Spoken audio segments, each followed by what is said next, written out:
Baik Bapak Ibu, sudah masuk semua? Belum, tidak apa-apa ya, kita buka aja dulu sambil berjalan ya, Alhamdulillah. Apa kabar Bapak Ibu? Semangatnya dong lagi, apa kabar Bapak Ibu? Luar biasa. Alhamdulillah, senang bertemu lagi ya di Lokakarya 5 ini. Dalam keadaan sehat walafiat tanpa kurang suatu apapun jua. Terima kasih karena sudah hadir ya. Jadi nanti sampai sore akan bersama saya dan Pak Nopen dalam Lokakarya 5 ini. Baik, Lokakarya 6, maaf. Langsung saja sebelum kita presentasi yang akan disampaikan tujuannya nanti oleh Pak Nopen. Pada saat ini adalah tentang pengolahan program yang berdampak pada murid. Semoga sudah terrealisasi sesuai dengan program-program yang Bapak Ibu buat ya, Bu Fatimah ya. Ini adalah kita mengingat Bapak Ibu supaya berani berekspektasi jika saat tampil, terutama nanti saat Lokakarya 7. Harus berani menyampaikan apapun inovasi Bapak Ibu, apapun yang Bapak Ibu rancang saat nanti pada panen raya bulan depan. Ya. Jadi jangan takut saat ada kepala dinas datang mengunjungi, Pak Bupati datang mengunjungi, sampaikan semuanya. Ini loh sekolah saya, ini loh kehebatan kami. Jadi jangan khawatir. Itu maksudnya.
Oke, the next, Pak Wery.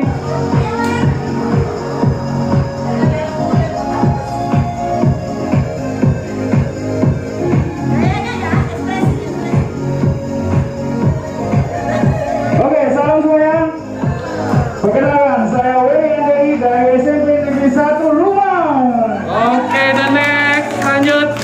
Anak kamu benar nih. Anak kamu.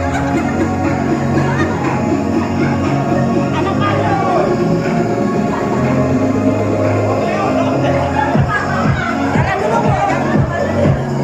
Hai semuanya. Baik, perkenalkan nama saya Wahyuni dari SMA Negeri 2 Bengkaya. Oke, lanjut. Silakan.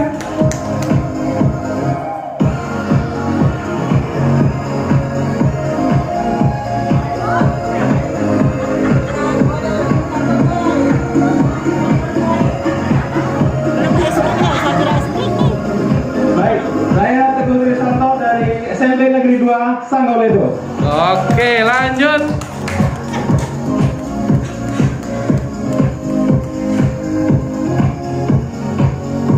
Dari sini aja nanti Bu. Jawab.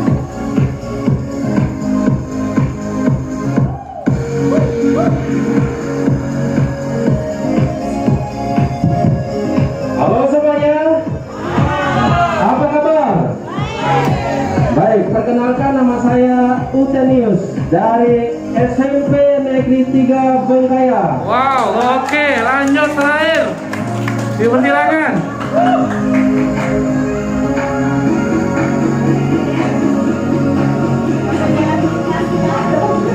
Halo semuanya, apa kabar? Halo yang saya SM 13 Siraba. Oke, terima kasih perkenalan luar biasa. Intinya di sini kami mau mencoba Bapak Ibu untuk berani. Tidak terasa 6 bulan kita berada di sini, 6 bulan bersama menyampaikan program-program yang Bapak Ibu lakukan dan harus berani berekspektasi untuk bulan depan. Ya, jangan takut untuk tampil menampilkan sesuatu yang luar di program Bapak Biar kita benar-benar antusias terhadap program Guru Penggerak. Tujuan kita adalah menyusun rencana program, rancangan rantai hasil program, saling bercerita, dan memberi umpan balik terhadap rancangan program yang sudah disusun. Kemudian yang kedua, yang tiga, menyusun manajemen resiko program yang dirancang. Yang keempat adalah menyusun kerangka monitoring, evaluasi, dan pembelajaran. Semuanya adalah harus berdampak kepada siswa, bapak, ibu. Ya. Kemarin program sudah dirancang kan? Nah, jika yang kemarin masih ingat, sudah berdampak pada siswa belum? Belum. Jadi, jika belum, silakanlah berbagi cerita nantinya. Bagaimana umpan balik nanti terhadap masing-masing kawannya. Mungkin ada masukan. Saya kapan buat program gini, tapi kok kayak nggak jalan ya? Kok kayak nggak bisa ya? Gimana tanggapan dari Bapak Ibu sama teman nantinya? Lanjut, potensi sekolah saya serahkan ke Bu Fatima. Jadi pada kali ini kita akan bercerita potensi sekolah selama 15 menit, ya. Nah, pada lokal karya sebelumnya Bapak Ibu sudah diajak untuk memetakan potensi sekolahnya masing-masing. Sekarang mari kita saling bercerita potensi sekolah masing-masing. Sebelum bercerita, saya ingin kembali modal-modal potensi yang ada, ya. Nah, ini kelihatan nggak hal baru apa saja yang Bapak Ibu dapatkan dari teman cerita lain? Pembelajaran apa yang Bapak Ibu dapatkan dari cerita teman lain? Nah, jadi aktivitasnya adalah bercerita, ya. Nah, lakukan berpasangan, namun karena jumlah kita ini berapa? 2, 4, 6, 7 ganjil, ya. Nah, karena jumlah kita ganjil, akan ada satu kelompok yang beranggotakan 3 orang. Nah, setelah Bapak Ibu berpasangan, Bapak Ibu akan bergantian untuk bercerita tentang potensi-potensi yang ada di sekolah. Waktu keseluruhan yang diberikan untuk masing-masing pasangan bercerita adalah 5 menit.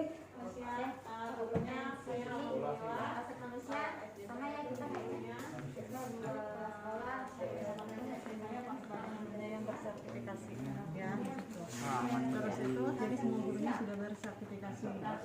Terus ada juga yang rata-rata memang guru senior yang masa kerjanya udah lebih dari 20 tahun. Proses pembelajaran Dari awal ruang lab dan lain sebagainya bahkan sampai ke alat-alat elektroniknya juga. Asal visi untuk kondisi SMA dalam rangkaian saat ini itu masih tidak memungkinkan karena beberapa kelas 5 kelas.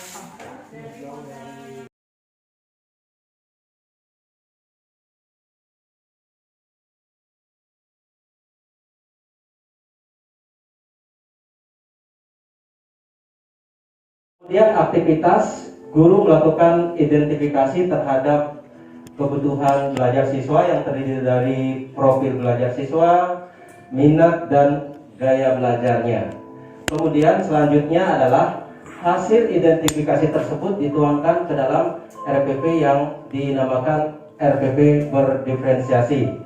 Kemudian tahap selanjutnya adalah tahap aktualisasi atau implementasi, yaitu menerapkan atau mengaktualisasikan RPP berdiferensiasi ke dalam proses KBM, baik secara terbatas atau normal atau new normal.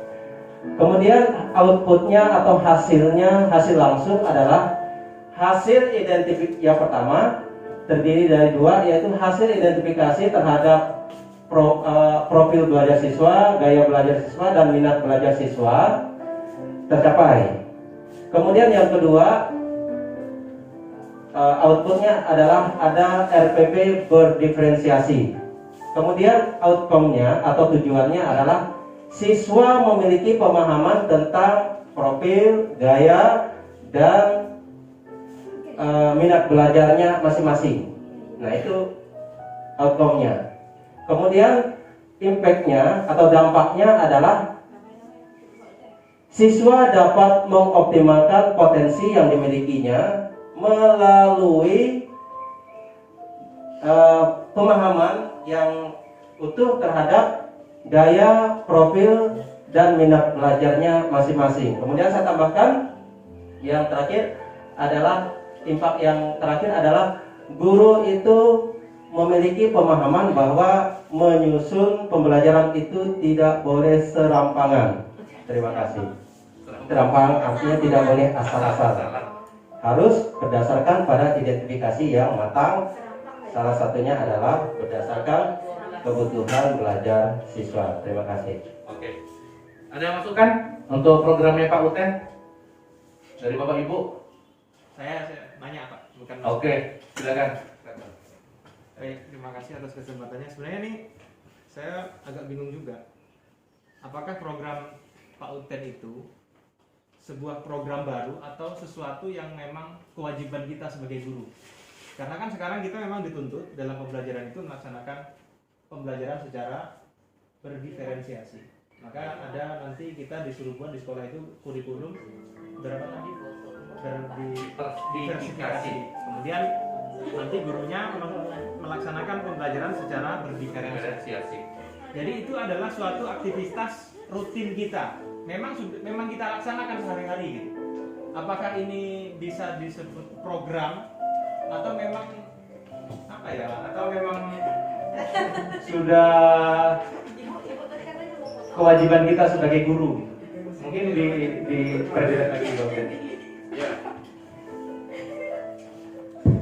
Baik, saya kalau bisa menangkap apa yang disampaikan oleh Pak Teguh itu artinya ada semacam keraguan dari Pak Teguh apakah ini sebuah program atau tidak ya. Konfirmasi bukan program. Maaf ya, itu pemahaman saya ya, kan boleh saya punya pemahaman kan.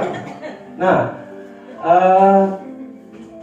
menurut saya Pak Teguh, menurut saya ini hal yang baru sebab sebagian besar saya lihat guru di lapangan kan masih menggunakan pembelajaran konvensional. Ceramahnya masih persentasenya di atas 50%. Jadi menurut saya ini program Pak. Program artinya kan sesuatu yang disusun. Arti kata program itu kan terencana. Nah, apakah itu sesuai apa yang saya sampaikan nanti silahkan pengajar praktik itu menambahkan. Tapi menurut saya sendiri program yang saya susun yaitu dengan nama menumbuhkan semangat Pancasila melalui pembelajaran berdiferensiasi. Ya, RBP berdiferensiasi itu mungkin sesuatu yang biasa, Pak. Tetapi ada hal yang baru yang saya sisipkan di situ, yaitu hal yang spesial atau lebih spesifik, yaitu menumbuhkan semangat Pancasila. Sebab berdiferensiasi itu banyak jenisnya, tetapi saya lebih concernnya ke menumbuhkan semangat Pancasila yang menurut saya sebagai guru PPKN sekarang agak luntur semangatnya di anak-anak muda. Gimana lagi? Mungkin nanti Pak Uten untuk memperkuat ini, mungkin dari Pak Teguh benar bahwa pembelajaran diferensiasi ini sekarang memang wajib semua guru melaksanakan. Mungkin sudah dapat titik poinnya bahwa tentang pelajar Pancasilanya. Maksudnya mungkin untuk memperkuat program Pak Uten, program tersebut nanti berbentuknya apa? Kalau hanya berbentuk pengajaran, mungkin semuanya akan bilang ini bukan program lagi, sudah tugas guru. Nah, mungkin misalnya dengan berbentuk ada observasi instrumen yang harus dilakukan, di mana nanti hasilnya Pak Uten lakukan pemetaan, ya pemetaan misalnya nanti hasilnya pemetaan dalam bentuk artikel, dalam bentuk bagan. Jadi misalnya Pak Uten pada LK7 nampilkan nih bagan tentang gaya belajar, ya kan? Kemudian apa lagi nih? Profil siswa. Jadi ada bagannya. Jadi Pak Uten nanti buat model kayak miniaturnya ya, jadi kayak model miniatur bentuk bagan bahwa ini loh hasil dari observasi saya selama 1 bulan terakhir ini tentang pelajaran Pancasila. Nah itu mungkin memperkuatnya. Jadi istilahnya ada yang ditampilkan. Udah bagus, ya udah bagus programnya, cuman memperkuatnya saja. Jadi begitu. Jadi nanti di sini ya dampaknya mungkin pemerintah daerah dan sebagainya bisa melihat. Oh ternyata kalau kita buat begini sebengkayang akan terlihat nih pemuda kita atau pelajar kita sudah berpancasila atau belum gitu. Jadi begitu, Pak Uten, ya. Yang lain ada masukan? program sih yang pengen saya jalankan. Tapi karena di modul 1, di modul 2 ya, modul 2 sih kita belajar KSE, kompetensi sosial dan emosional, dan menurut saya ini masalah yang cukup urgent untuk disikapi, karena di sekolah kita melihat setelah beberapa waktu kita tidak belajar, ada perubahan perilaku siswa yang mungkin harus kita sikapi. Siswa, kalau kita boleh bilang, siswa itu menjadi lebih berani melanggar tatanan yang sudah dibuat oleh sekolah. Kemudian sikap terhadap teman-teman juga cenderung menjadi lebih tidak peduli. Ya, nilai individualistis menjadi sangat menonjol di kalangan para siswa kita. Sebenarnya tidak masalah sih untuk menjadi seorang individu yang berani menegakkan keinginan, menjadi orang yang bisa menegakkan ide-ide sendiri. Tapi ketika tidak dibarengi dengan sikap empati, ini akan menjadi satu masalah. Oleh karena itu, saya merancang sebuah program, fokusnya ada di kompetensi sosial emosional, namanya adalah peer drawing. Peer drawing. Bukan saya menuntut siswa saya untuk menjadi seorang pelukis atau seorang yang ahli dalam menggambar, tapi lewat menggambar kita bisa mengangkat ekspresi. Lewat ekspresi kita bisa memunculkan empati. Begitu sih latarnya. Terima kasih atas kesempatannya. Jadi sebenarnya saya membuat program ini melanjutkan program yang sudah digagas pemerintah jauh-jauh hari dulu, ya. Yaitu dulu pernah digalakkan gerakan literasi sekolah. Literasi oleh pemerintah dari tahun 2000 berapa ya? 2015 ya. Maka untuk mewujudkan itu, pemerintah menyarankan untuk melengkapi buku-buku bacaan di perpustakaan. Maka sampai 20% anggaran dana pos waktu itu diperuntukkan untuk pembelian buku. Kemudian kita disuruh buat lingkungan pojok baca gitu. Tapi untuk menumbuhkan itu sebenarnya ada cara lain lagi selain mencukupi buku-buku, kemudian menyediakan pojok baca. Kita bisa memulai dengan menulis, ya. Jadi maka banyak orang mengatakan bahwa kenapa minat baca di negara kita berbeda dengan negara-negara di luar negeri seperti Jepang. Mereka kalau di airport atau di stasiun, mereka sambil menunggu itu mereka membaca, sambil baca buku. Jadi untuk mewujudkan itu, bukan mewujudkan membaca situasi, membaca ulang gitu ya. Jadi saya membuat program itu menulis kreatif sastra sebagai upaya mewujudkan gerakan literasi sekolah. Kenapa memilih sastra? Karena nanti untuk pembimbingan saya lebih menguasai. Jadi tetap perlu kerjasama dengan beberapa guru, terutama wali kelas untuk mengontrol sejauh mana karya mereka, tetap perlu kerjasama, cuma tidak terlalu merepotkan harus membimbing. Jadi saya yang langsung membimbing semua saya satu sekolah, karena di sekolah saya itu jumlah siswanya tidak banyak, hanya tidak sampai 80. Serius? Iya. Makanya saya sanggup membimbing satu-satu. Iya, tidak sampai 80. Ini selamat siang.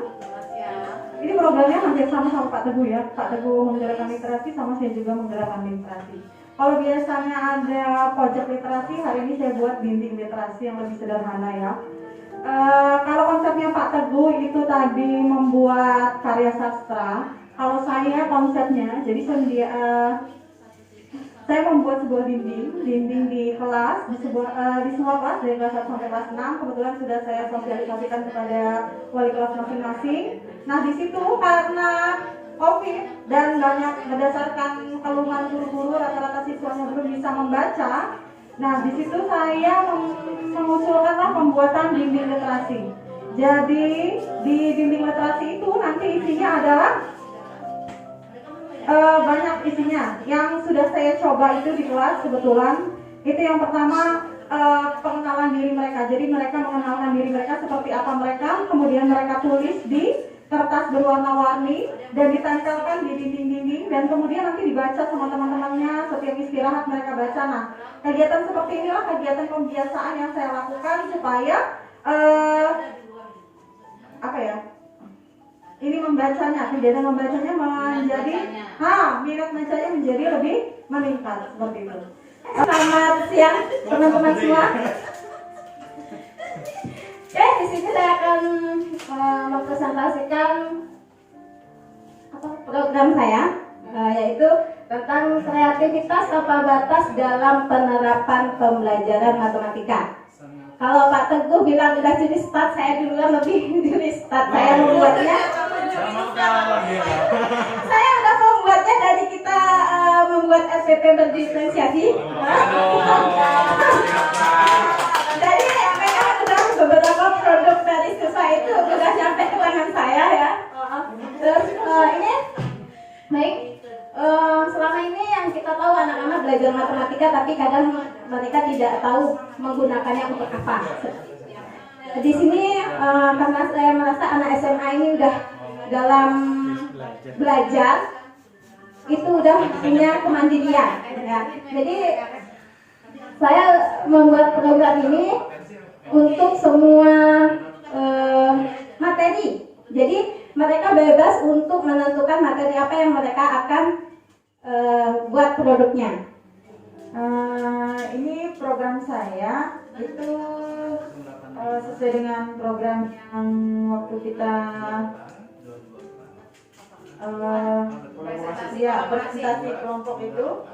Jadi ini peduli lingkungan sejak usia dini. Yang inputnya itu perlu adanya waktu tentunya untuk menjalankannya, terus guru dan anak, kemudian sampah yang dapat didaur ulang dari lingkungan sekitar sekolah, terus dengan orang tua, karena di taman kanak-kanak, jadi kegiatan itu tidak terlepas dari lingkungan orang tua. Aktivitas yang dilaksanakan itu anak bersama guru melakukan kegiatan rutinitas seminggu sekali itu Jumat bersih. Jadi anak-anak itu diajak mengumpulkan sampah yang ada di lingkungan sekitar sekolah, tidak hanya di halaman sekolah tapi juga di lingkungan sekitar sekolah, rumah-rumah masyarakat yang ada di dekat sekolah. Karena yang terakhir biasanya gantung dulu misalnya lihat kawan-kawan yang sangat baik dalam menyusun program. Program yang saya susun ini adalah impian yang pertama kali tercetus dari kepala sekolah di SMP Negeri 1 Lumar. Jadi pertama sekali Pak Novendra datang pendampingan ke nol, kepala sekolah langsung berpesan harapan saya ke depannya penggunaan paperless dalam pos pembelajaran. Dan itu menjadi sebuah tantangan bagi saya untuk mewujudkan program tersebut. Sehingga saya membuat program paperless dalam penilaian hasil belajar. Di mana kita tahu sekarang lagi gencar-gencarnya kampanye tentang Go Green, selamatkan dunia, selamatkan bumi. Jadi kalau kita bicara sejarahnya, satu rim kertas itu didapat dari satu batang pohon yang berumur kisaran 5 tahun. Ya, seperti itu. Jadi satu rim kertas, satu pohon yang berusia sekitar 5 tahun. Ya, seperti itu. Jadi kalau sekarang di sekolah kita, satu bulannya satu rim kertas, artinya kita sudah menyanyiakan satu pohon yang berusia 5 tahun.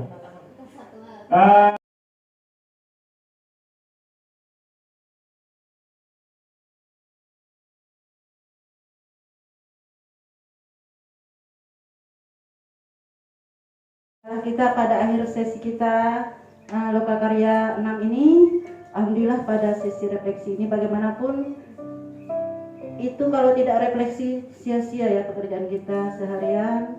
Jadi kita harus refleksi.